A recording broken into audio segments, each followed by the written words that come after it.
Hi there, I'm Jake. And I'm Ashley. Welcome to the Blind Eternities Tavern, and welcome to episode 7 of The End Step. Because at the end of a long term, it's nice to just sit back, relax, and enjoy a drink. Yes. Tonight, we're keeping it simple. But Ashley, would you like to tell us what we have in our glasses? Yeah, we have Glenfiddich, which is a single malt Scotch whiskey. It's really good. I like it a lot. It's my favorite whiskey, mostly because Jake has it. Would you like to tell us why you like this whiskey? I like it because it's super light. It's a little bit sweeter, doesn't burn, it's not super complex.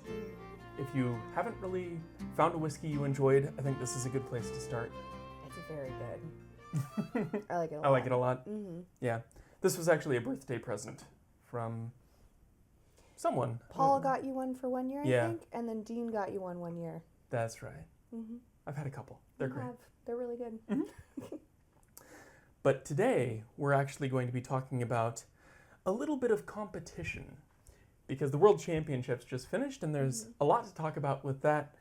And I think there's a lot of discussion to be had about how we have tournaments in Magic, why we have tournaments the way that we do, and kind of the difference between tournaments for most of our structured competitive stuff and then Commander or CEDH and some of those other formats as they go. Mm-hmm. But before we get into that, just a little snippet, tidbite of something we missed last week, actually regarding Secret Lair. Oh. Because they canceled right. the Monster Hunter Secret Lair. Yeah. And I think a lot of people were thrilled about that because the card quality was less than what people wanted. Yeah, I think they made a good choice. I think that if they had gone ahead with that release, it would have highlighted a lot of the problems that we saw the first time that we talked about Secret Lair. Right, especially with like looking at card value and like the amount that you have to pay per card is just sometimes super not worth it. And I think that was a really good example of that, right? Yeah, and pretty much every Secret Lair they've had, barring a few for the last few releases, have stayed a lot longer on the Secret Lair website. Part of that, I'm assuming, is due to increased print number. Yeah. I have to imagine that their volumes are going up as they do this. Yeah. But they've definitely missed the mark on estimating how many would sell. And you could buy a lot of those Spider-Man Secret Lairs weeks or even months after the fact. Yeah. So it's nice to see them doing that, but I'm just, I don't know how to feel about them increasing the card quality and having those Secret Lairs vanish immediately. Because that's also going to be a problem for anybody that really appreciates the property and wants those specific cards, rather than just looking for a bunch of reprints of the Sword of blank and blanks. Yeah, that's true. I think, remind me, because I remember talking about this before, but I forgot to prep for this portion because I was really excited to talk about... I know, I threw a curveball here. You did, that's okay. Yeah. But I remember talking about it and asking if it was very... like, if it followed the game very well. Because I did not look very much into this. I'm not really a Monster Hunter fan. So The whole game is just kind of centered on big monsters, crazy unique weapons, fighting to kill them. And that's it. Okay. So there's more to it. So what did they do with the Secret Lair that represented the game? Lots of big monsters. Okay. That was pretty much it. Was it big vanillas? No. They were like really cool, unique things, but not necessarily good cards, just really big cards. Sure. And those aren't always the most competitive. That's true. I like what you say about weapons because I feel like when I do think about Monster Hunter, I do think about kind of the interesting, cool weapons that you get out of it. So it would have been cool to see kind of an artifact theme. Yeah. And there were a couple, but definitely leaning into that equipment, having a lot of options for that. And then for the big creatures, I know it's kind of boring, but just reprinting like the ancient whatever dragons. Yeah. That kind of thing where they're extremely playable cards would be neat. Mm-hmm. I don't know if there's any issues with those having come from the, Dungeons and Dragons sets. Yeah. I know they did the one in Final Fantasy as one of the Through the Ages cards, but yeah, I don't know. I mean, they have to walk a fine line between making things playable and worth the value without making them so sought after that they are bought by bots before any regular human has a chance to get one. That's very true. Because if it's showing up on eBay at $200 the day after, that's not a success either. Mm-hmm. I do think that's interesting. I also think it's interesting because one of the things that we had talked about was how can we make this more accessible to local game stores? Yeah. Yeah. I think this is not something they did very well. I'm so sorry, by the way. I don't know if you can tell. I'm a bit sick and I'm definitely losing my voice. So bear with me. I'm going to do my best tonight. We're going to fight through it. I am here. That's also part of why we're having whiskey, is it just like feels good when you're sick. Yeah. Mm-hmm. Yes. Cool. Yeah, the other thing that I'd love to see them take advantage of, I don't know if they're going to do it here, but using some of these secret layers as an opportunity to reprint some of the cards that were locked behind other IP sets before, doing some universes within as a secret layer. I think would be a kind of cool approach. I actually really like that idea too. Yeah. I don't think they will. That hasn't been how they've done it historically. They've all been list cards, but I think it would be neat. Yeah. Yeah.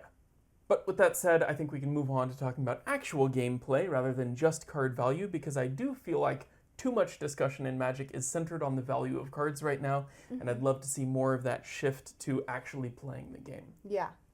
So I know you just watched the World Championship. I did. Do you want to give us the rough notes of kind of the big talking points? Ooh. Well, sure. Please forgive me. I'm terrible at names, so this is maybe going to be bad. I really only watched like the quarterfinal match, and then I think I just skipped straight to the finals.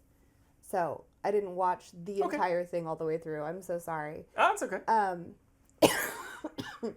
Look, a couple of things that did come up were Sean, what's his last name? Seth Enfield? Yeah, that guy. Yeah. The guy who won. Yeah. Yeah. So you can tell that I'm not feeling well. I'm so sorry. No, but so I was watching, kind of streaming through this whole thing, and I knew that there had been some controversy, but I didn't really know exactly what had happened. And I was doing this like on a sick day, so I was just at home. It was streaming in the background, and I was like cleaning my house. And there were several parts of several games where I had to sit down. And one of the parts was when Seth, thank you, was kind of playing through. First of all, the fact that, okay, sorry, back it up. Seth playing through this didn't drop a single game. Yeah.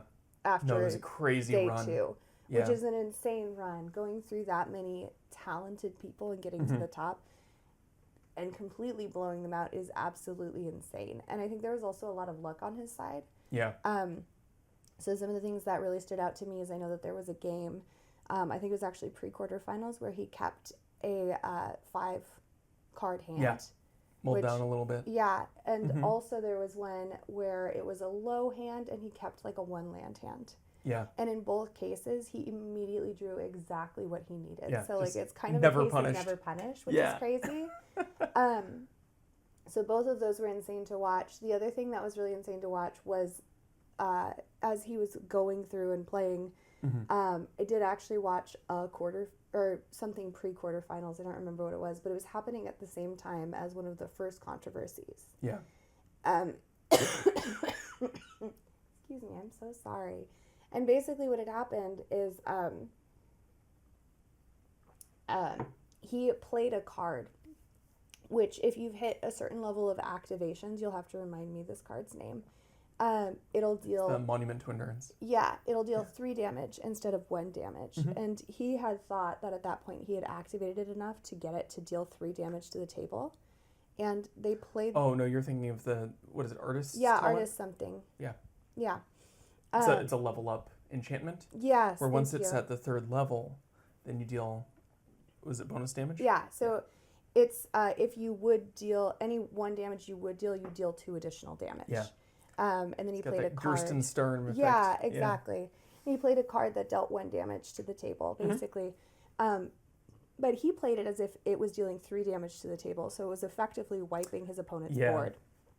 And so they played it as if it had wiped everybody's board. And after they had resolved that effect and moved on in gameplay, his opponent was like, wait, where is that 3 damage coming from? Right. And they had to call a judge over and walk it back. And what's interesting about that is I actually didn't see this happening. I looked for the game and I didn't see it streamed anywhere. Yeah. So maybe somebody can find it and link it for us because I'd love to actually watch this happen. But I was watching a separate game and then judges came on afterwards and were like, we have this judge call that happened. And they walked us through it. And so the judge walked it back and he received a gameplay error, I believe, for it. So pretty heavy call. Yeah, so it was a full warning. Full warning, but yeah. It probably should have been more than that. Probably. That's pretty intense. Within the rules, it is just a warning. But no, the judges did, I think, what they could have done in that situation. I think something that's really hard to remember when you're watching this is the level of intensity that these players are under is just insane. Yeah. Like, we play casual tournaments, or at least I play casual tournaments, and I am still shaking. It's crazy amounts of pressure. And so I think that's something we have to keep in mind. But honestly, it was pretty comforting to see somebody at that level making a mistake that big. I low-key was like, okay, I'm not as bad at Magic as I thought I was, which maybe is not the takeaway I should have taken away. No, but I think that's reasonable. And I think it does speak to kind of what they're aiming for with the tournaments. Something I'll say about this specific Into Worlds is we just spent the last 6 months under this terror of Izet Vivi. Yeah. Just red-blue decks everywhere, running away with the games. So much value, you couldn't deal with it, while still being able to put out enough damage to like clear your field and burn you down. And so you're under pressure from a bunch of different angles to attack. Yeah. And then they banned Vivi. And everyone took a breath and went, we don't have to worry about Izet anymore. And then Grand showed up at the table. I know, and then we got into Worlds, and the majority of the top 8 is Izet lessons. And I think part of that is that nobody really had enough time to react to it. I think you could definitely build against this, and there's a lot of good graveyard removal that works well against the lesson decks. But that pivot was just kind of late, and so there's some workshopping that still needs to be done on the meta. And it just took over. It was just good enough. It did. And something else that I think is interesting is I think a lot of people really overestimated Badger Balls going into this. Yes. Because basically what happened is everyone was terrified of Badger Maul. Yeah, everyone's terrified of Badger Maul. Yeah. So a bunch of people did run Badger Mauls, but what ended up happening is everybody was prepared for it. Yeah. So as soon as a Badger Maul tried to hit the table, it was removed or countered in some way or the other. And so you didn't see that in the top 8. Pyroclasm is a really good card. Anytime there's a lot of like little creature type things popping up in the meta, Pyroclasm is usually enough. Yeah. Yeah. I will say the standout was definitely the boomerang. Absolutely. Basics. 100%. Also, it'll quench ya, I think. I noticed a lot of players had to play around it'll quench ya. And so there were multiple games that were defined where players waited a turn. Yeah. Because they were nervous about a boomerang, or I'm sorry, not a boomerang, it'll quench ya. It'll quench ya. Yeah. Yeah. Like I think one of the, in the last rounds, a player revealed that they had an it'll quench ya in hand.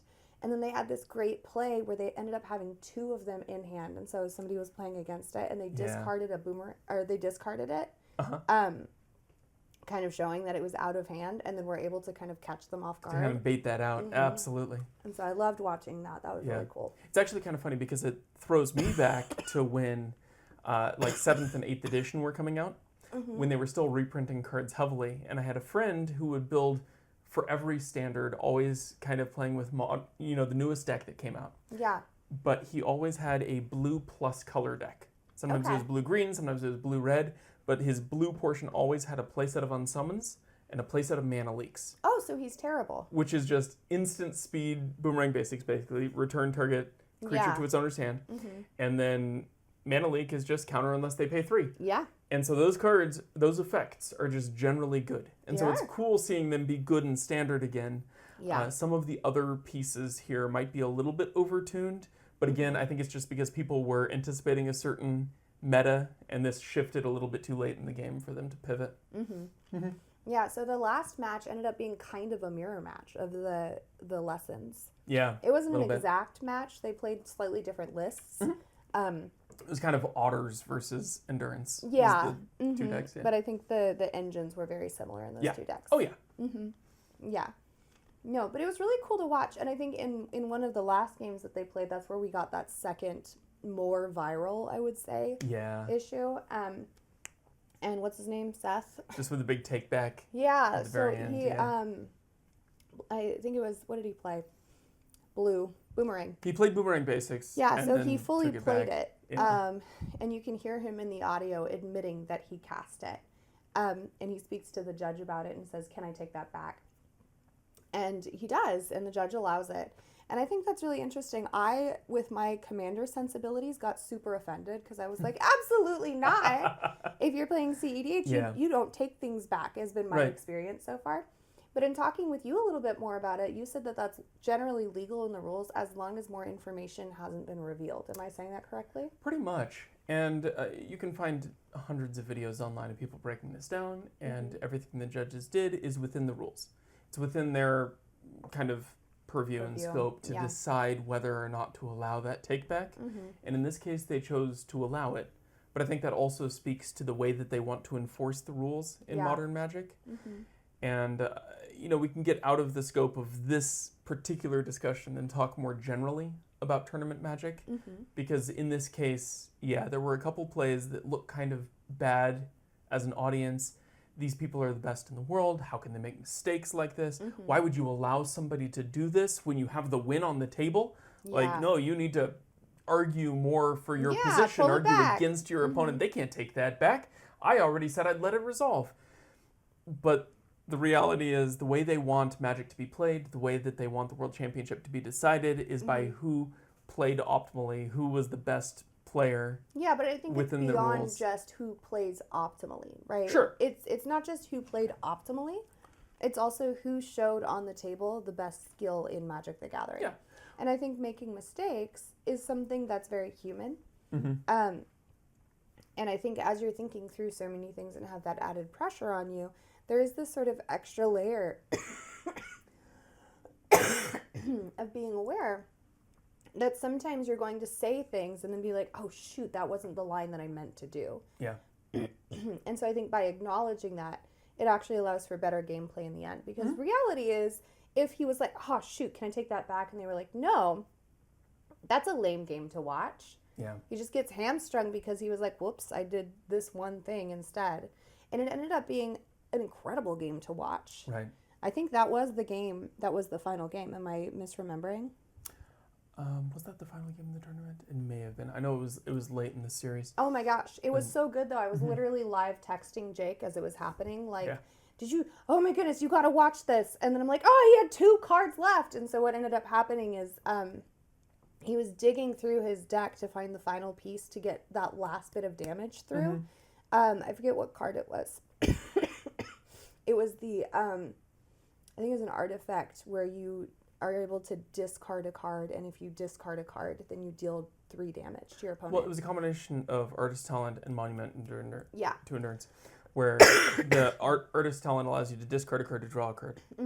And then the Monument is every time you discard a card, you activate one of 3 abilities. Yeah. So he needed the second Monument to get the last bit of damage through, but if he had too few cards in his library, because this deck churns through cards like crazy, so he was down to the last handful of cards in his deck.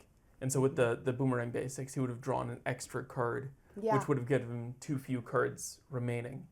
So he had to be able to pass to his opponent's turn and then cast at instant speed to get the last 2 cards off his library to activate the 2 monuments in play for the last bit of damage. But it was crazy. He drew that monument like 1 card. Right. Like exactly at the right card, so he had exactly enough damage to go through. It was insane. That was one of the moments where I had to like sit down and watch this. Yeah.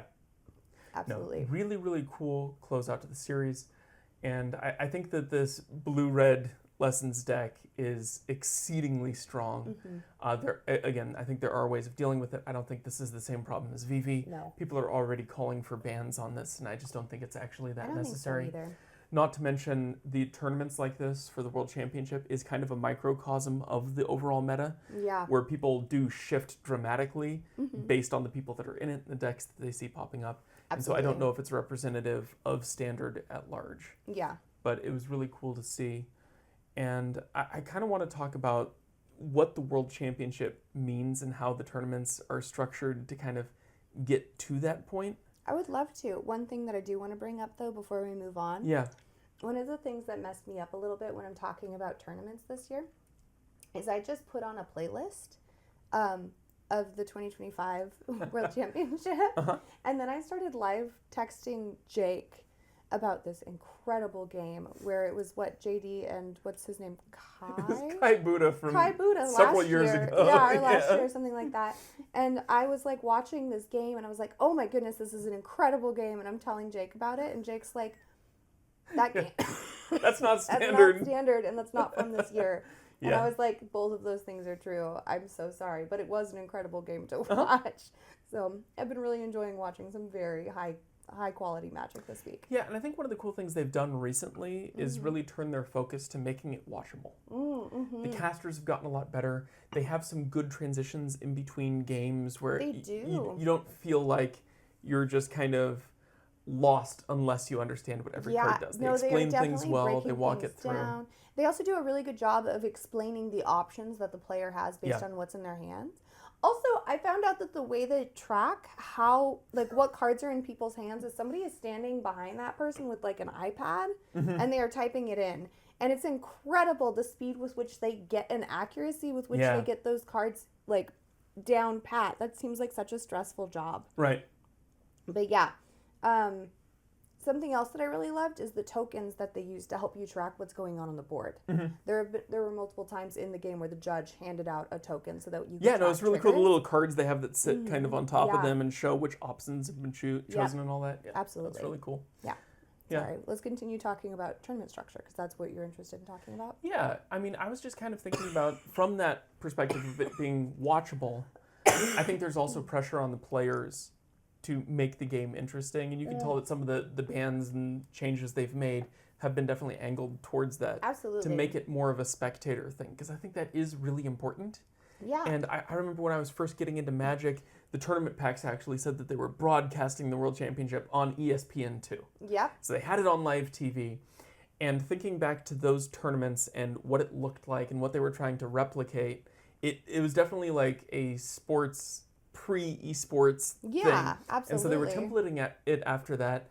And unfortunately, because of the ways that they enforced the rules and the way that they structured everything, the tournament basically served to prove who was the best cheater. Yeah. And, after the fact, it came out that all of these people were cheating. It was an absolutely miserable experience. They weren't allowed to play with sleeves or anything, and people were like hiding cards up sleeves, literally. And it was just kind of not a good representation of this being a good game. Yeah, absolutely. So then over time, they kind of hardened the rules a little bit, made it a little bit stricter, and then you get into kind of the weird angle shooting games. Yeah. Where people are really hard on the rules. Yeah. And really like no take backsies. Haha, you touched it, so you have to do this. Yeah. Oh, your hand is sitting slightly too close to your deck, and whatever. All these kind of weird things. There were language barriers also, because this is a world championship. It's true. And language is so important to a game like this. Especially in Magic, yeah. And so they've kind of softened that, and that's led us to where we are now. And I think it's probably for the best. I would agree. Because I think this does a really good job of kind of balancing the three aspects of Magic with the deck building, the pilot, and the gameplay. I would agree with that. Yeah, and I think there's this joke that people make often where they say, like, Magic as Richard Garfield intended. Yes. And, like, when you look back at, like, the OG ban lists and what kind of Richard Garfield seemed to be pushing for, even in the first year of release for Magic the Gathering, he was pushing for these live-streamed tournaments. Yeah. That is very clearly the direction he wanted Magic to go in. And so I think it's been really cool recently to see that become much more successful. Because I remember there have been multiple times where you have sat and watched these kinds of things, and I have been less interested in watching.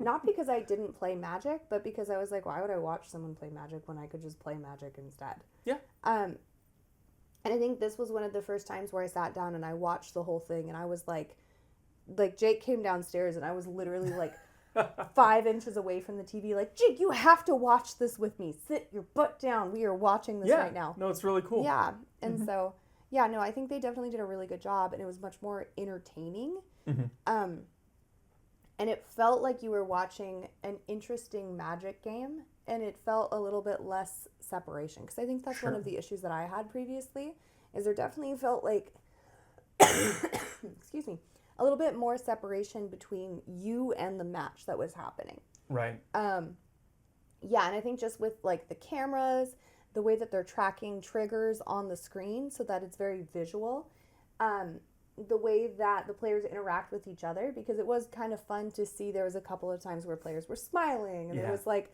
a little bit of a poker aspect to it in a way. No, totally. And so, like, seeing the personality come through the camera and the way that they were able to get that across, but still have the main focus be on the board. Because I've also seen things where it's like the screen is so small because they have all this all of the other stuff on the that's sides. happening. Yeah. So the way that they were able to stream and really capture that this time, I think was really, really good.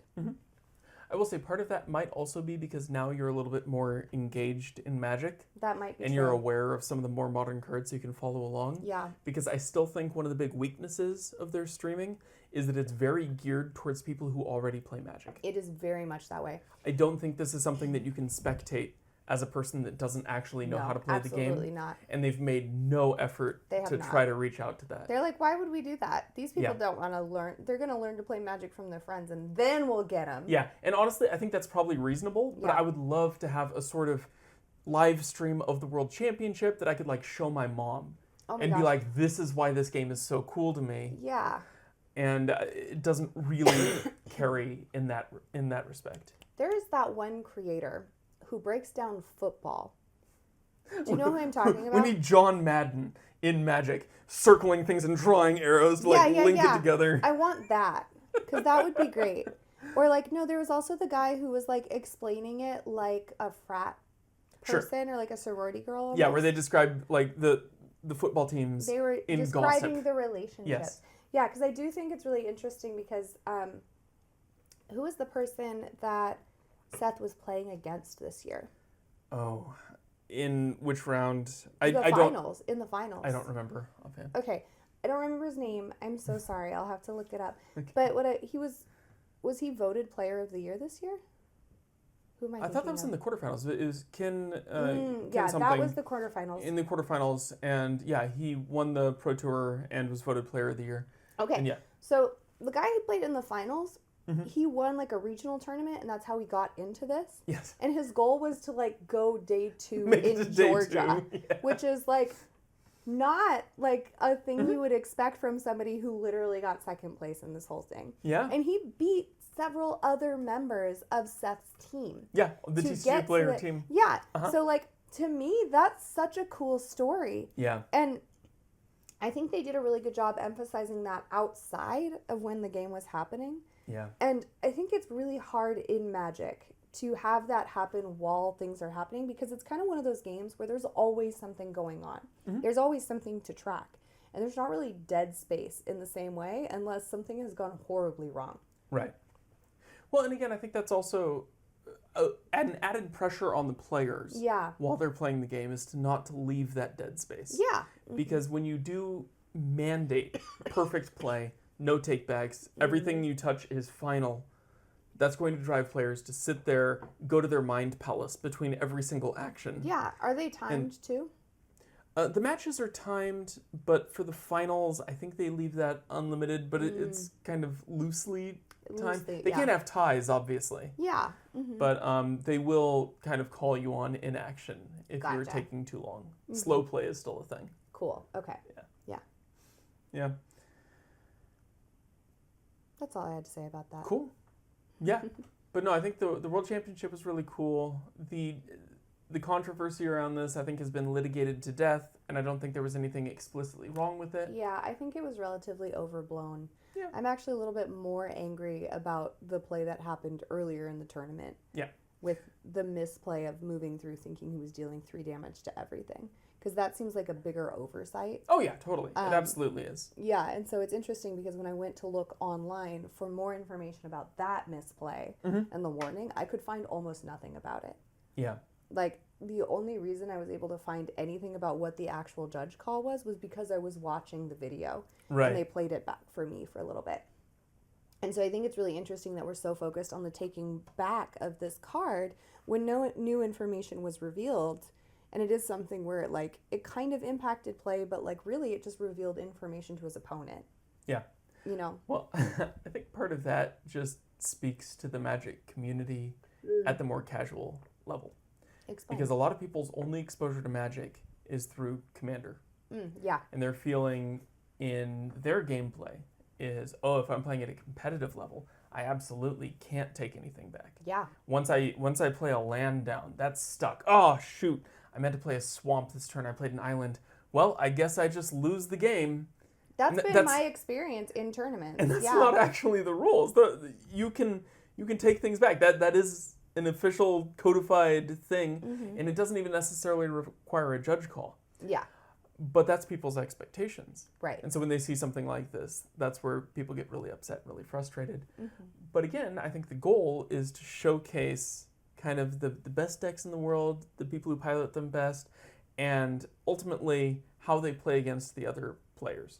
Because one of the big things in all card games, this is like a big thing in poker, is that you're not playing against the cards, you're playing against your opponents, right? Yeah. And so knowing when your opponent's bluffing, when they actually have gas to keep going, when they have the answer to what you're doing, or when you can just hit it, go all out and go for the win. And one of the recurring themes that I saw through this tournament is people that were playing a little too cautiously. Yes. And they didn't recognize the windows when they would have been able to win the game. Yes, and also in that game that I accidentally watched from several years ago, Yes. he literally lost because he was playing so overcautiously that it gave Kai the ability to draw another, I think it was like a blow up, like one settle mana. the wreckage or yeah, something it was like like that. one mana, blow something up kind of thing. And he was able to draw like 2 of it or something instead of just one. And he lost the game for it. And if he had just gone through and gone for the attack during that same turn, he would have had it. Yeah. So, yeah. Yeah, and it's So a big what part of the doesn't game. stop me is play aggressively. Make him have it. Yeah. Well, it's important, but you do need to recognize when you need to hold back. There are times where you play the control game. You need to leave mana open. And I think that's another thing that's a little wonky in Commander. Yeah. Because people have this feeling like, oh, all responses, you should only play the free ones. Yeah. Because that allows you to play the maximum amount of stuff on your turn and still be able to respond. And because you're in a 4-player pod where everyone is playing the free stuff, somebody's got to have an answer if something goes down. I will say also it's a very different experience for the kinds of resources you get in a Commander game versus like a standard game or a modern game. When you say resources, you mean like mana-wise or like I mean cards? in hand, your life total, the amount of stuff that you can just take and let through, when you let your creatures die, pretty much everything. Just I'll take 25. That sounds good. Yeah. No, it's a much shorter game. And so it's really jarring for me as somebody, I tried to play in a modern tournament. It did not go well. Because I was so used to playing Commander, and I didn't have a lot of time to practice for this modern tournament, so I sat down and played, and I just didn't respect my resources in the way that I should have. Yeah. It's a very different game. Yeah, like I let creatures die when I probably should have done more to protect them.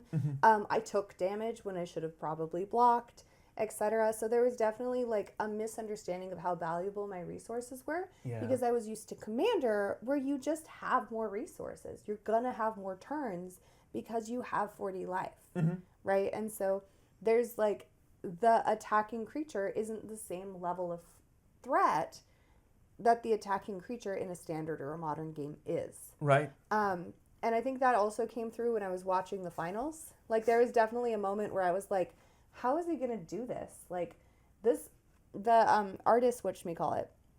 Artist talent? Artist talent, and the thing that deals 3 damage, or you can pick one once each turn. It's Iroh's demonstration. I don't think that is what it is. Is that what it is? Isn't that what it is? It's no, I thought it was an artifact that it's like a little triangle shaped thing. Oh, you're thinking the monument to a nerd. Yeah, Sorry, monument. I thought you were talking about the spell where you choose. No. Okay. Maybe. Iroh's demonstration is, I think, 4 damage to one creature or 1 damage to all creatures. That's not what I'm thinking of. Okay. I'm thinking of the one that says deal 3 damage. Yeah, when you discard a card. Yeah. Yeah, so that's the That's monument. the monument. Okay, yeah, so I was thinking about the monument because when he was playing it, I was like looking at it and I was very confused for a second because I was like, how is this going to end the game? Yeah, that's only going to give like 6 damage. How is this going to end the game? Guy's at 12. Like, that makes no sense. And then I was like, and I also was like, you can only pick one in a turn. And I'm so used to like people just going off and comboing in Commander where it's like, no, you win the same turn. You don't be like, I do this on my turn and then pass and I finish on your turn. That's ridiculous. So it's just a very different way of thinking about the game than somebody who plays primarily Commander is used to. Oh, yeah. No, I remember playing just 60-card Magic with my Elf deck, and frequently you get into a position where you guys kind of stalemate, but the Elf deck still has 2 or 3 elves in play. Yeah. You're like, 3 damage a turn? That gets there eventually. Yeah. And what's funny about it is I should know better because I play a Braids deck. And sometimes I have literally won games with my Braids 2 deck, damage at a which time. are terrible because I'm making I make a token every turn that I can sack to Braids. Right. Yep. The opponents have nothing, and I'm just gonna keep swinging with Braids. Eventually, my 2/2 is gonna get y'all down. Yeah. It's gonna take 10 turns per person. Let's go. Oh, absolutely. Yeah, you occasionally see it in Commander. Yeah. But I do think that's one of the really important reasons to play multiple formats. I think you're and right. to kind of understand the game from those different perspectives. Because rarely in Commander are you punished for overextending. Yeah. You just lose the game. Yeah. But it doesn't matter if you lose the game if the other people are still in it, and that can still kind of shape things. So generally, you're rewarded for just going for it, no matter what. It's true. And I noticed in the CEDH tournament that I played recently, a lot of times somebody would overextend for the win and be like, well, now you're game making, so let's call it a draw. A draw, yeah. And it's like, no, you should be punished for overextending. Yeah. You should just take that loss. I'm absolutely not going to just let you take the draw. Yeah. Yeah. But on that note, I think it's actually interesting to talk about running tournaments for Commander. Yeah. Because that's kind of grown to look very different than tournaments on other sides. Right. Not just in some of the way that the rules are enforced or end of game stuff, but just kind of the expectations of the tournament. Rarely in a big tournament like Worlds will you see people playing for the draw to intentionally like drive this to a draw, because it's not actually worth it. Yeah. But in Commander tournaments, because only 1 out of every 4 players is winning each match, yeah, draws are extremely important. Yeah. And especially in matches that go, to day 2 or beyond, you need to be able to recognize when to play for the draw and aggressively pursue that. Yeah. Yeah. That's why so many people ended the last tournament with 7 points. Right. It's because they won 1 game and tied 2 other games. And then just draw out the rest, because that's enough. It is. Yeah, and if I had drawn my 3 games instead of my 2 games, I think I would have made the top whatever it was. Top 16, yeah, you'd get top cut. Yeah, and that's ridiculous. Sorry, I'm pouring more water. Thank you. Nice. Yeah. But I think ultimately there's a decision that has to be made about what you're trying to optimize for. Because again, originally it kind of just solved for who was the best cheaters. Yeah. And then it's who's the best rules followers or who can abuse the rules most. Yeah. Where, technically, you didn't say Borborygmos. Yeah. Enraged. You just said Borborygmos. And I know that Borborygmos is not a card that anyone uses, but technically it's legal in the format. Yeah. And since you said that, I'm going to hold you to it. So I win the game because... You said the wrong thing. That kind of thing. Yeah. And I don't think that that's the way that you want games to be decided. No, absolutely not. And when people are talking about like, this game was decided by the judges, they allowed this to happen, I'd rather them allow it to happen this way than to allow it to happen the other way. I agree. I think there's also something to be said about the ambiguity for what's allowed for hinting that you have something in Magic. Because, really... I think that there's something that's really cool and important about Magic to be able to have the poker face to be like, I left 2 blue open. Holding a fetch land. Are you sure you want to do that? No, but actually, yeah. And you see that at high level play, right? Like that's something that has decided games in tournaments like this. It's also something that is specifically outlawed in other games. Yeah. I think Yu-Gi-Oh! Specifically has a rule that you're not allowed to misrepresent your board state, and that includes the cards that you're holding in hand. Yes. One of the really popular cards, if you don't play Yu-Gi-Oh!, is Nibiru. Okay. Nibiru, the primeval something or other. But it's basically the meteor that killed the dinosaurs. Okay. And if your opponent is able to summon 5 monsters in 1 turn, you can just play this for free at instant speed. You flash it in, and it destroys your opponent's whole field. Oh my goodness. And so... asking your opponent, hey, how many monsters have you played this turn? Can be... a threat. It can be a threat if they've played 3 or 4. And they can actually judge call you on that if you don't have Nibiru in your hand. And that can be, misrepresenting your board state. This was a whole thing. Which but is crazy. In Magic, my favorite question to ask how many is... spells have you played this turn? Have you played 3 spells yet? Yeah. Have you gotten is that your 3rd spell? Yeah. Has anybody played 3 spells? I just need, if one opponent has played 3 or more spells. Yeah. just representing Mind Break Trap, representing a counterspell or in your hand. Or my favorite too is it's not great. even to be like, have you played 3 spells? It's to be like, is that your second spell? So that's the storm counts. Is that what, 2? 4? That's your second? Yeah. Yeah. Yeah, because Flusterstorm's a thing too. Uh-huh. No, and I think that is a really important part of Magic, and I think it's one of the really cool things of Magic. Yeah. But it is something that people can abuse. It is. And there's definitely like a lot of angle shooting in Magic that feels really bad when after the fact it's kind of revealed like, oh, I played stupidly. I could have absolutely attacked. Yeah, but I do think it is something that's really exciting about Magic. Right? Like it creates the anxiety of the like, am I making a bad choice or am I making the like pro choice right now? Like, right. There's that theory of the right play versus the psychic play. Yeah, exactly. And I think Magic has that. It really does. Not every game does. Yeah, and I think it's very interesting. I think it also adds another layer to Magic, which is even more clear in Commander games, which I think is very interesting. But what was cool about watching those tournaments too is it's 2 players, right? And so you don't have the added politicking that you have in Commander games. Right. So I think that poker face is almost more important because you don't have anybody else to rely on that has a counterspell or has anything to deal with things. You have to be able to deal with it. Right. And being able to represent the like, oh, that person might be a threat. Or like they discarded the it'll quench ya. So now I can do a thing. They probably don't have an answer. And it's just like, I think that creates a really cool opportunity for not necessarily mind games, but like playing games in a way that a lot of other board games give, right? Yeah. Because like that hidden information, I think, is an entirely new level of the game, which when I played Yu-Gi-Oh was really frustrating to me because I felt like I should be able to do that. But that's also my experience coming from Magic into a game like this. And I think it also speaks to the way my family played Uno growing up. Yeah, your family gets really intense about Uno. My family gets really intense about Uno, which is very funny because my family, like, they kind of play games, but, like, you would not catch them playing Magic. My brothers and sisters have started playing now, which is, like, really sweet. Your brothers definitely play some heavier games. Yeah, definitely they do. But growing up, it was basically, like, Uno and BS. And so those were, like, my childhood. And so that aspect of games, I think, is so important and so fun. And it was the, like, coming around the table, what color does she have? Right. And can I trick them with my face that I have a different color or that like it even matters when I'm holding a wild, right? Like, can I make them feel like, oh no, if I do this thing, it's going to, right? Can I convince them to play that card that will actually help me?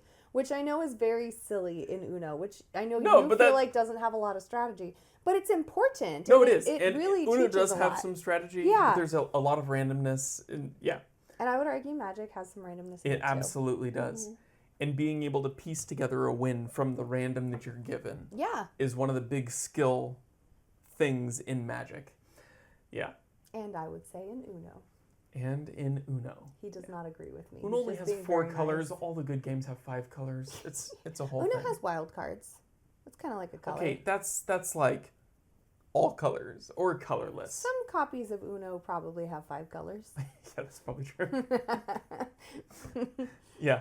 CEDH has turned into Oops All Wild. Yeah, it really has. Everyone's on 5-color good stuff. It really Even if they're only running 3 of them. Yeah. Also, I don't know if everybody knows this, but Uno actually has a golf-like system for you to keep track of points in between scoring. rounds. Yes. And that scoring actually does really impact the level of strategy that's in Uno. Yeah. So we joke about Uno having strategy, but like if you play the real way that Uno was meant to be played, it actually does have some strategy to it. Yeah. Yeah. Sorry, back to Magic. It's all good. I do think that's an important point, though. No, it is. And Uno is a real game. If you're playing by the rules, it is.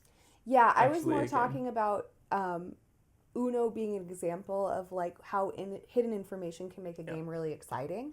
Because Uno could be a game that's not very exciting at all. Right? And what makes that game exciting is the hidden information and is kind of the mind games that you get to play with people, right? It's the like, I have a draw 2, but I'm going to wait until something happens. Or, you know what I mean? Or like, I have this wild. Is it better to play that now, or is it better to hold on to it so that when I win the game... You could just lie. Yeah. Oh, I gotta draw 4. Yeah. So if you just like throw down whatever, if you reverse I got it this. back to me, I'll put a draw 2 on the next person. Absolutely. Yeah. Mm-hmm. Yeah. And honestly, I think that's one of the things in CEDH that kind of bugs me. Yeah. Just to kind of like mini rant a little bit. Hidden information should stay hidden.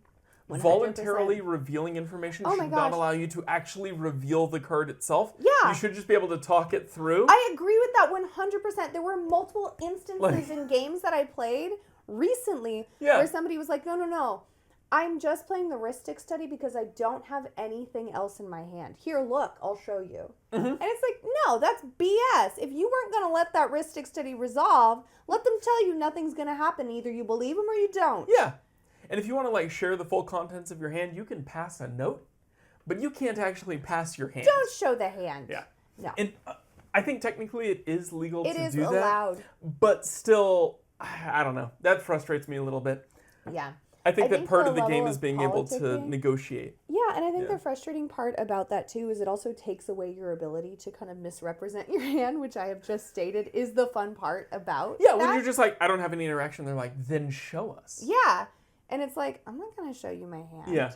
And then they're like, oh, she has something. And it's like... But also the temptation to just reveal your hand when you're sitting on 4 lands. It is pretty funny. Back off, I don't have anything. I will say, though, if you have only 4 lands, I think you should be allowed to reveal it. That's my caveat. You can't reveal your hand unless you literally only have a hand trust in me, it. I'm useless. Yeah, that's so funny. I have no action. Mm-hmm. Yeah. Yeah, no. Or the other thing that I do think is very funny, where I've seen somebody reveal their hand, is if somebody else is going for the win and both of you have nothing, and it's the like, look at my hand. Yeah, look, it's so scary. And it's just like, we both have lands. Like nothing is happening here. Mm-hmm. Yeah. But yeah, so in that progression of rules in tournament play, I think that in Commander right now, we are solidly in that draconian, every rule must be followed, no takebacks ever. If you misspeak, it's, final. Yeah. I don't know if it'll start softening a little bit, but CEDH, Tournament EDH, is in kind of a weird spot right now, and there's a lot of people that really enjoy it. But I don't know how much that lines up with kind of the spirit of the game. Yeah, no, I had multiple games where at the end of the game I just wanted to throw up. Like I did not, and I played well, but I was so stressed about it that when my anxiety and when my what's the word I'm looking for? Your stress hormone, when you're excited about something. I'm an engineer, not a biologist. Oh my goodness. I'm sorry, I don't know. You played sports. Whatever. Lactic acid? No. Oh my gosh. What is it? Whatever. When your excitement starts to wear off. Adrenaline. Thank you. When you are no help. When your adrenaline starts to wear off and you're like shaking really badly. I was a swimmer. The only chemical I dealt with is chlorine. You should have had adrenaline. There was a gun going on that you got through by. I'm way too chill. It's not a gun, actually. It's a beep, and that threw me off the first time. Oh. They go, take your mercs, boop. You have to dive in. I'm pretty sure 3 swimmers that are listening just dove into their computer screen right now. the twitch of anxiety. That impulse to bolt forward, yeah. Mm-hmm. Anyway. Yeah, no, I think that's fair and valid because I think that there is definitely some level of, I obviously am not good at remembering words, and since having children, I've gotten significantly worse at it. I literally couldn't remember the word for sink the other day, and so I called it a tiny bathtub where you go to wash your hands, and my children laughed at me. So, I don't know how you expect me to remember all these magic cards and names and stuff. I can't even remember what a sink is called. I mean, it's not fair that your children can laugh at you for mispronouncing a word, but then they mispronounce a word and you can't ridicule them over it. Parenthood. Yeah, parenthood. Mm-hmm. Yeah, no, that's fair. But, yeah, I don't know. I think that some decisions need to be made on how we run tournaments and kind of what the expectations are. And I think the World Championship was good. I think that this was a really good showcase of rules. They balanced it well. They explained everything. Yeah. And I think the biggest fault in the way that they presented it was the way that the broadcasters responded to it. Yeah. That incredulous at the judges is not a great look. It's not, but I actually think that they did a much better job because the way that I heard about it from other people is that they were so shocked. It was super overblown. And really, in the it was like just a yeah. second of, oh, they let him do that. I'm a little surprised. Okay. And then they moved on. Yeah. And it's like, they're allowed to be a little surprised by that call. Like, again, if they're not doing this right now, it's a little bit different than what you might expect. You don't expect to see somebody misplay at a high level, right? And I will say also, one of the reasons why people had a strong reaction to it is because on Arena, no takebacks, no matter what it is. It's you tap a land for the wrong mana, that's locked in. Yeah, no, that is very no. true. You don't get an undo button. Oh, it's crazy. Yeah. And not only that, sometimes you're like, oh, I forgot to tap the mana myself, and the computer tapped it wrong, so now my turn's over. Well, and it just automatically passed the turn for me. Here's the deal. I think this shows us why there needs to be a human element to gaming, and why computers will never be better at games in this way. There's also different types of people that play the game that have different expectations of how it should work. So I tend to err on the side of fun and interesting. Yeah. And it's uninteresting to see someone lose the game because they counted to 7 when they should have counted to 8. Yeah. And here's the deal. Like, I think we're all human, and I think that's very clear. Because when you play sports, there's fouls called, like, constantly. And so if you expect there to be a game where 0 fouls are called, that's, like, ridiculous. That's never going to happen. Yeah. And so the fact that we are now expecting that from Magic players and from people who are doing this kind of thing, that's just silly. And a lot of time fouls, like, they don't have, like, massive consequences. Sometimes it's just a flag throw and you get, like, 5 feet back or whatever. You know what I mean? Free throws in Magic. Yeah. Kind of, though, right? Nope, fault. You take 2 damage. Yeah. Continue. Oh my gosh. Can you imagine just playing a deck where it intentionally forces faults? Oh gosh, it just gives me flashbacks of like playing Mao. Taking too long. Draw 2. Yeah. Nope, no talking. Take a damage. Oh my gosh. Okay, so speaking of games that my family has played, my father, we played Mao. And if you don't know what Mao is, you kind of have to figure out the rules. Yeah. I still don't know how to play Mao. The rules I've heard is it's a little like Uno, and you can't discuss the rest of the rules. Yeah. And so, like, I still don't know how to play. But my brother apparently learned how to play at some point, and he sat down with our family and was like, let's play Uno. And we were all sitting in, like, a hotel room, like, on a big bed, and we were playing in the middle, and none of us knew what was happening. And my dad just understood that the rules were you had to get rid of all the cards in your hand. Yep. But, like, my brothers kept being like, no, Dad, you can't do that.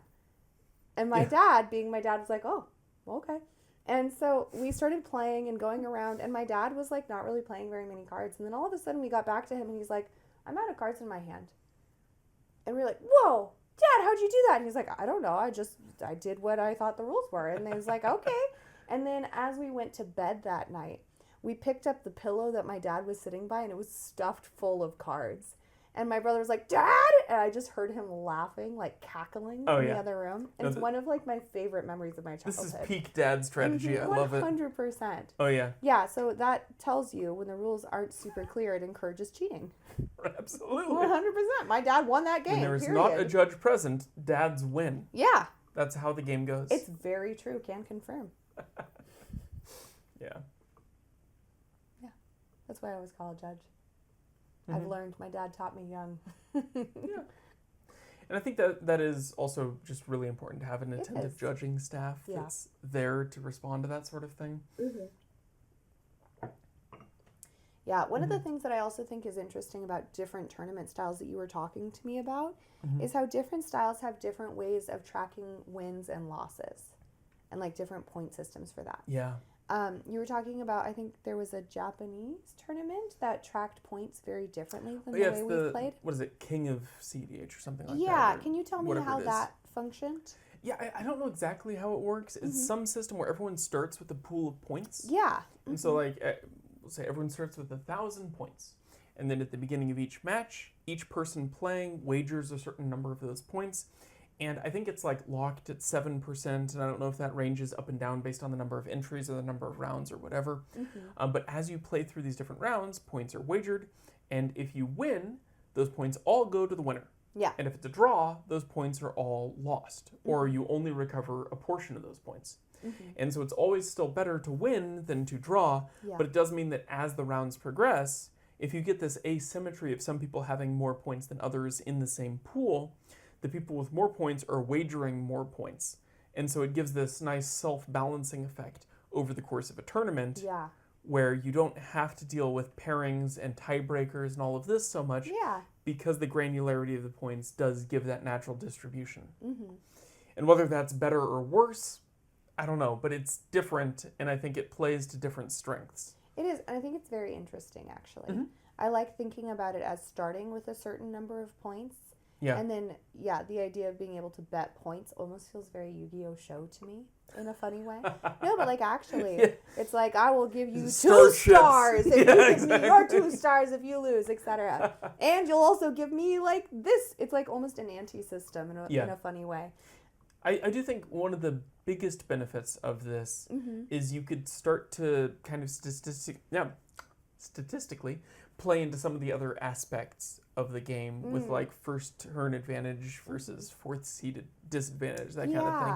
And maybe you could balance those points in a way that would make more sense. Absolutely. Whereas like if you were in fourth seat, you only have to ante like 50, like 5% of your points 5% instead of of 7 your or points. whatever. So there's like a slight difference. Yeah. I do think it'd be very funny though if you were allowed to ante whatever amount of points you wanted, and it was like a poker tournament where if you hit 0, you were out. The last round is just Final Jeopardy. Yeah. You can wager any amount of your points that you want. 100%. Yeah. And if you're like, I have the most points, I will wager. But you have to wager something, so it's like 1%. Point. 1 point. Yes. Single point. Yeah. That but would be like, really funny. Then the question is, when you're starting out, is it worth it to just start out going all in? Yeah. And then the first round you double your points, and then from then on you have a higher point you just percentage. Cruise. Yeah, like is that worth it? Because I feel like it might be worth it to be like all in or bust. Yeah. Otherwise, you get to the end and you're at so few points, you don't have as much to wager. Yeah, exactly. So yeah, obviously it's go all in or bust. Yeah. And you have a raffle system where people can win other points by doing things during the tournament. So like when you're at MagicCon and there's like the Mrs. Bumblefield's puzzles or whatever, you can go like, I've lost all my points. Quick, I have to go solve like 5 riddles to get back into the tournament. That'd be crazy. Actually, that would be such a fun event. Dude. I'd be so down. Or like, what's that one where it's like a fish and everybody plays from the same deck and like you're trying. Oh, Dan? Yeah. Yes. So like if you lose, then you have to go play Dan until you get enough points to jump back in or something like that. Just a Magic Decathlon. Yes.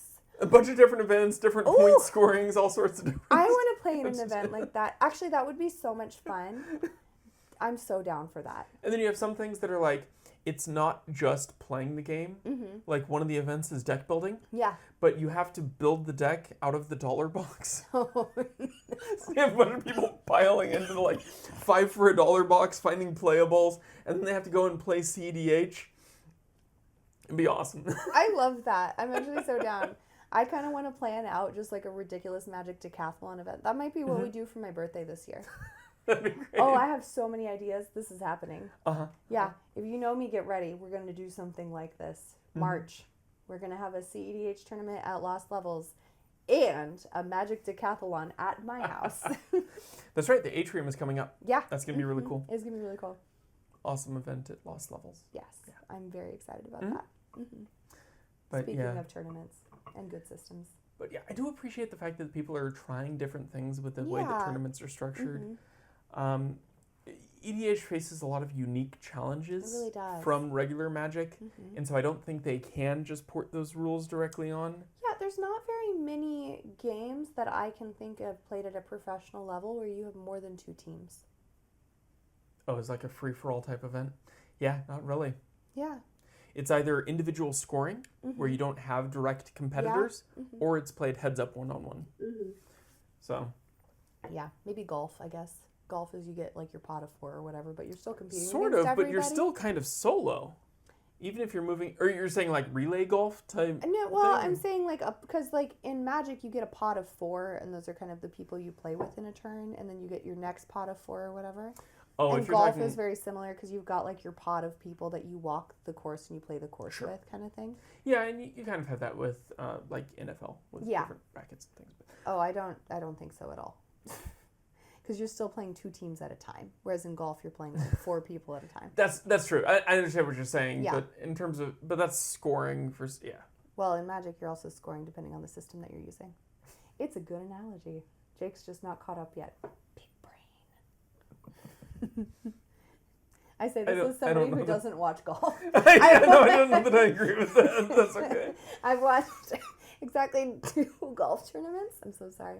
And both of them were because, like, my brother was watching golf, and, like, we had a family friend who was watching golf, and I felt so bad because I just asked questions the whole time, and I was like, yeah, no, you don't get to enjoy the golf. You have to tell me why I should enjoy the golf. And I still feel a little bad about that. Yeah. Okay. Anyways. Sorry. But yeah, so in Commander, I think there are some unique challenges to the way that the tournaments are structured. One of them is kind of the timing aspect. Yeah. I think that's the biggest aspect of it, actually, because when you play in non-competitive circles... I actually disagree. Really? I think the biggest aspect is best of 1. Oh. Well, that's true. I was going to say... Well, okay, we also play very different decks. Yours is much more turbo than mine. In every game I've ever won, I've gone to time. True. And I think that there are multiple games that I could have won that if timing wasn't an aspect of it, I would have won and continued. But I think if sideboarding was allowed in any respect in Commander, you'd see a very different style of gameplay. I agree. Much more targeted effects at what your opponents are trying to do. And also a lot of weirder deck building decisions where your deck is intentionally trying to mislead your opponents about what it does. Yeah. To encourage sideboarding. Yeah. Kind of these transformative sideboard type 100%. Strategies. Yeah, that was also something that was really interesting about watching this tournament. It was best of 5. Yeah. And so in the first 2, you were not allowed to sideboard. And so first 2 games were decided by whatever your first general matchup was. Yeah. And then post that, then players could try to catch back up if they just got screwed with their matchup, which I think is a very funny way to do it. Oh, it's great. I love that aspect of being able to just shut someone down. Yeah. If they are all graveyard stuff and you're like, well, I'm running 12 pieces of graveyard interaction, that's game over. Yeah. So. Yeah, so there's definitely some level of, like, knowing the people you're going into the tournament with and building your deck based on that. Absolutely. Yeah, and no, I think it would be really interesting to see what a sideboard looks like in Commander because there are so many cards and you have to run 1/1s. Right. Like, you don't get to run 4/Fs. But I think there's a lot of decks that run weird silver bullets and they have to mainboard it. Yeah. Because there is no sideboard in Commander. It's true. There's a bunch of stuff that I run in my Sisei deck, which is maybe not the best thing to run, but because I play him so often. Yeah. I mean, I run like Veil of Summer and Veil of Spring, and if I'm not up against a blue-black deck, it literally does nothing. Yeah, it's very true. So having some of that flexibility, I think, would really benefit things. Yeah. But in terms of timing, also, Commander players play so slowly. It's me. I'm the problem. It's crazy. Like, you have 5 cards left in your hand, and you're like, do I play the Badger Mole, or do I pass doing nothing? I needed to see what everybody else was doing, so I didn't have time to think about it before my turn got here. I'm saying this very sarcastically. But it's actually a problem. It is actually a problem. And it's crazy. I get it if you're unfamiliar with your deck. Yeah. But, like, at some point, you should know what the right answers are. Yeah. I don't know. I think so. I think that there are some decks that require more thinking than other decks, but I'm saying this as a Sisei player. One of the changes I would love to see, if we are going to lean into the hard draconian rules for this, is when you search your deck for a card, cold shot. Name it before you start searching. I actually am down for that. Because that's something I've started doing when the thing in resolves. Sisei. Because what kills a game is when somebody's going through 100 cards going, that might work. Oh, that's interesting. Ooh, that's kind of cool. That's a nice interaction. Like they've never seen their own deck before. And I get that there can sometimes be mixed board states, but take that into account. You know your cards. You're in a CEDH tournament. This should be something where you're like, ooh, this is the card that responds to this. Yeah, I think that's super And fair. even then, if you're going through your deck and you're like, ooh, that would be a better choice. You know for next time. Yeah. You can do that next time. Yeah, I think that's super, super fair. But yeah. So I think timing is a killer thing. Moving from 50-minute rounds for regular competitive Magic to, 80-minute rounds, I think is kind of standard in CEDH. Yeah. It's around that. You're losing time on that as well. You're going Yeah. from 2 players to 4 players, but you're not quite doubling the time. Yeah. So that gets a little bit wonky. Yeah. I could see some interesting changes with just the way that they handle rules and fractions and that kind of thing. Not saying that they need to do this, but just that it should be kind of reevaluated. Yeah, and because also it doesn't how fall they... into the same lanes as regular Magic. I also want to say, like, I think inherently with timing, something that's really difficult about CEDH in a way that's less difficult in, like, modern or standard is 4th seat gets less turns. Yeah. Period. They're going to get less turns than everybody else does. And there's not really a way to solve effectively for that. No. And it shows in win percentage Yeah. and loss percentages based on seat number. Like, you can see there's a significant downturn in win rate from 4th seat. What's funny is you would expect like a big step up for 1st seat, and then everyone else kind of struggles to pick up the pieces. Yeah. But it's not that severe No. between 1st and 2nd seat or 2nd and 3rd seat. But 4th seat is like It's in like the basement. absolutely It's crazy. not. It's because they don't get the same level of turns. No. Yeah.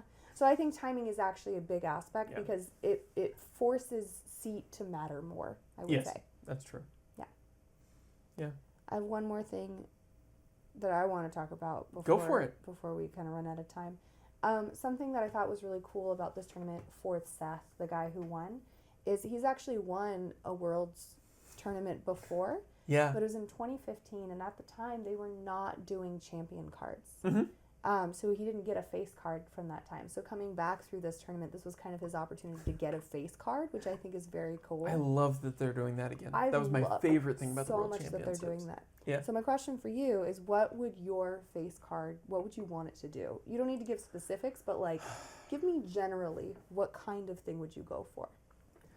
So I have actually designed a card in the past as being like the card that I would use for this, and it was like an Esper value knight-based thing. Yeah. I think it was like 6 mana for a 3/6 with vigilance, and you can tap a 6 creature mana? to draw a card. Yeah, like big chunky Big creature. guy, okay. I would love that. Yeah. Because I want it to be impactful, and small value pieces are cool, but I want it to have character, and it's hard to fit a lot of character onto a low mana cost thing Yeah. without having it be super overtuned.